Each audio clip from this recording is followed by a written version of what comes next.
ഇസ്രായേലും ഇറാനും തമ്മിലുള്ള സംഘർഷം 10ാം ദിനത്തിൽ എത്തിയപ്പോഴായിരുന്നു അമേരിക്കയുടെ ഭാഗത്ത് നിന്ന് അപ്രതീക്ഷിതമായ നീക്കം ഉണ്ടായത്. ഇറാനിലെ ആണവ കേന്ദ്രങ്ങൾ ലക്ഷ്യം വെച്ചുകൊണ്ട് അമേരിക്ക നേരിട്ട് ആക്രമണം നടത്തുകയായിരുന്നു.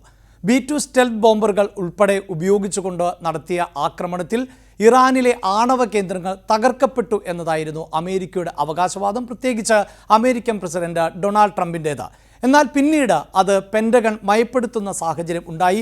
വലിയ നാശനഷ്ടങ്ങൾ ഈ ആണവ കേന്ദ്രങ്ങളിൽ ഉണ്ടായി എന്നാണ് കണക്കാക്കപ്പെടുന്നത് എന്നതായിരുന്നു പിന്നീട് വന്ന പ്രതികരണം. അതേസമയം ഈ ആക്രമണം നടന്ന മണിക്കൂറുകൾക്ക് പിന്നാലെ അന്താരാഷ്ട്ര മാധ്യമങ്ങൾ അടക്കം റിപ്പോർട്ട് ചെയ്തത് അമേരിക്ക കബളിപ്പിക്കപ്പെട്ടു എന്നായിരുന്നു. അതായത് ഫോർദോ ആണവ നിലയത്തിൽ അടക്കം ആക്രമണം നടത്തും എന്ന് തിരിച്ചറിയുകയും അതുകൊണ്ട് തന്നെ ഈ ആക്രമണത്തിന് മുമ്പ് അവിടെ നിന്ന് യുറേനിയം ഇറാൻ നീക്കുകയും ചെയ്തു എന്നുള്ളതായിരുന്നു ആ റിപ്പോർട്ടുകൾ. പക്ഷേ അമേരിക്ക അത് സംബന്ധിച്ച ഒരു സ്ഥിരീകരണം നടത്തിയിരുന്നില്ല.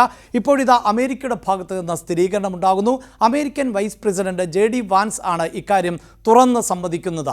ഏതാണ്ട് 400 കിലോ യുറേനിയം നീക്കി എന്നുള്ളതാണ് വാൻസിൻ്റെ പ്രതികരണം. അതുമാത്രവുമല്ല, ഇത് 60% സമ്പുഷ്ടീകരിക്കപ്പെട്ട യുറേനിയം ആണ്. അതായത് 10 ആണവ മിസൈലുകൾ അല്ലെങ്കിൽ ആണവ ആയുധങ്ങൾ നിർമ്മിക്കാൻ ശേഷിയുള്ള അത്രയും യുറേനിയം ആണ് ഇറാൻ നീക്കിയത് എന്നാണ് ഇപ്പോൾ JD വാൻസ് പറയുന്നത്. ഇങ്ങനെ ആണവ നിർമ്മിതികൾ നടത്തിയാൽ, ആണവായുധങ്ങൾ നിർമ്മിച്ചാൽ അതിന് ഇറാൻ വലിയ വില നൽകേണ്ടി വരും എന്ന മുന്നറിയിപ്പും നൽകുകയാണ് JD വാൻസ്.